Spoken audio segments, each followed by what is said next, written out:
ընտանիքի ստեղծման կարևորությունը պետության զարգացման համար։ Հիշեցնեմ, որ մենք շոշափում ենք բոլոր այն թեմաները, որոնք որ խոչընդոտում են մեր երկրի արագ զարգացման համար։ Առանձին վերցված այդ թեմաները կարող է եւ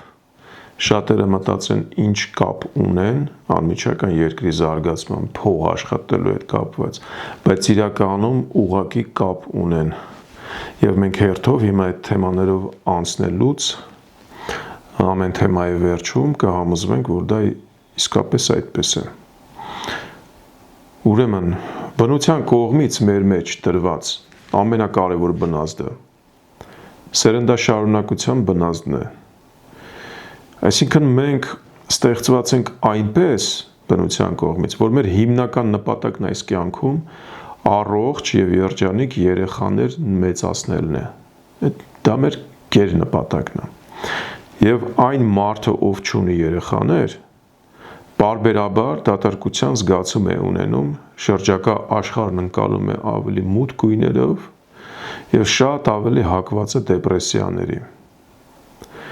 Ինչն իր հերթին մեծապես ազդում է նրա աշխատունակության վրա, անկախ նրա ֆինանսական դրությունից եւ սոցիալական կարգավիճակից։ Այս ամենը ապացուցված բաներ է։ Երեխաներ չունեցող մարդիկ հետագայում չեն ունենում արժանապատիվ ծերություն։ Բացի այդ, որքան քիչ երեխաներ ունենան մարդիկ այսօր, այնքան փոքր կլինի նրանց ապագա թոշակը, քանի որ ապագայում քիչ քանակությամբ երիտասարդները ստիպված կլինեն պահել մեծաթիվ տարեցների։ Այսինքն դժվար կլինի թե երիտասարդների, թե տարեցների համար։ Ցանկացած մարդ, ով դիմադրում է բնության օրենքներին, դատապարտված է լինել դժբախտ։ Ինչ վերաբերվում է երկրի զարգացմանը, միայնակ մարդիկ ավելի վատ են աշխատում, քան ընտանիք եւ երեխա ունեցողները։ Եվ դա բազմիցս ապացուցված է։ Երեխաներ ունեցող մարդկանց մոտիվացիան աշխատանքի հանդեպ շատ ավելի բարձր է։ Հետևաբար ընտանիք ունեցող մարդը ոչ միայն ուղղակիորեն ավելի լավ է զարգացնում երկիրը, քան միայնակը, այլև ստեղծում է ամենակարևորը երկրի ապագան, քանի որ առանց երեխաների ոչ մի ապագա չկա։ Այսօր մենք մեր երկրում ունենք բավականին լուրջ խնդիր այս հարցի հետ կապված։ Խնդիր, որը որ բերում է այս խնդրին։ Եվ եթե պետությունը ուշադրություն չդարձնի դրան, որոշ ժամանակ անց այն կվերածվի աղետի մեր ժողովրդի համար։ Հարյուրավոր տարիներ շարունակ բոլոր հայերի համար ընտանիք կազմելու գործընթացը հասկանալի էր եւ հրաշալի աշխատում էր։ Ծնողները իրենց կյանքի փորձի բարձունքից զավակներին առաջարկում էին իրենց ապագա կողակցին։ Եվ մեծ մասամբ երեխաներն ընդունում էին նրանց ընտրությունը, քանի որ չէին կասկածում, որ ծնողներն իրենց համար միայն լավագույնն են կամենում։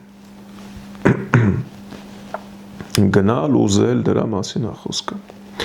Այսօր տարբեր պատճառներով երիտասարդները խուսափում են նման մոտեցումից։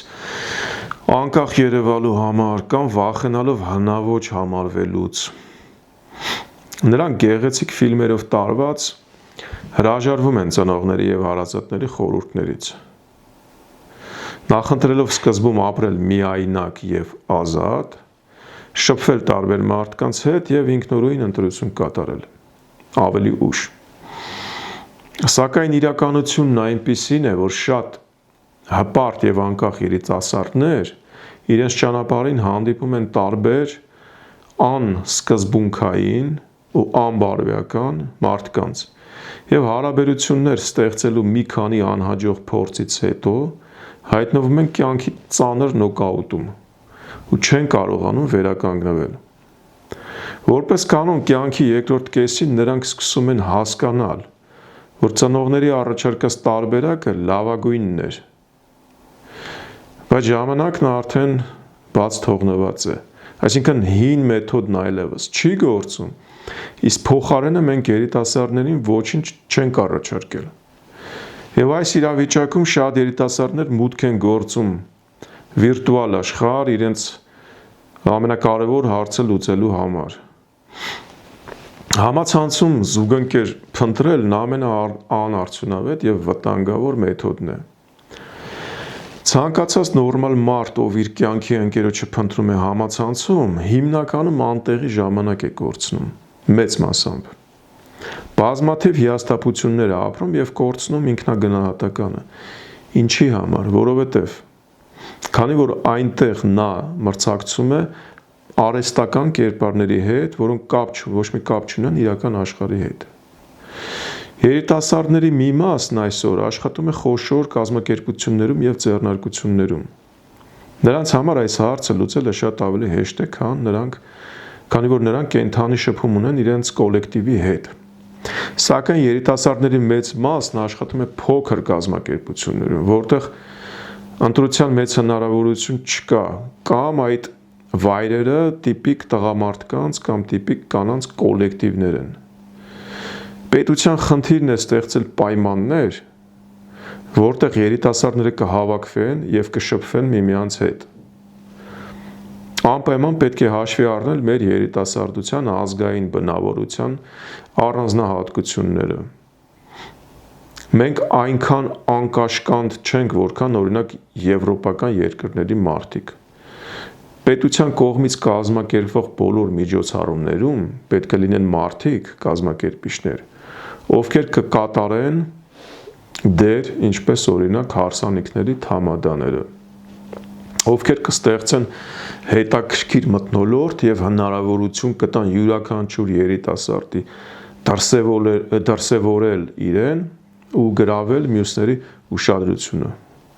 Այս նույն կազմակերպիչները պետք է երիտասարդության շրջանում քարոզեն ճիշտ կյանքի արժեքներ։ Այս առաջադրանքը արդեն պետք է գա պետության կողմից։ Հավանաբար նկատել եք, թե մարդիկ ինչ հաճույքով են հավաքվում օրինակ լեռներում ինքնապաշտպանության դասընթացների ժամանակ, կամ երբ եկեղեցական տարբեր շարժումներ, կազմակերպություններ մարդկանց հավաքում են եւ համախմբում են։ Մարդիկ ինչ հաճույքով են հավաքվում։ Նահա այս տարբեր հետաքրքիր օգտակար միջոցառումների գլխավոր կազմակերպիչը պետքա լինի հենց պետությունը։ Պետությունը չպետք է միջամտի անձնական կյանքին, բայց այն պարտավոր է ստեղծել պայմաններ, որոնցում այդ անձնական կյանքը կստեղծվի։ Որովհետև ոնց որ արդեն ասացինք, մեր այդ հին ավանդական ձևերը, որ դարավոր եղել են, արդեն չեն գործում։ Դրան փոխարինելու բան է պետք մտածել, օգնել երիտասարդներին։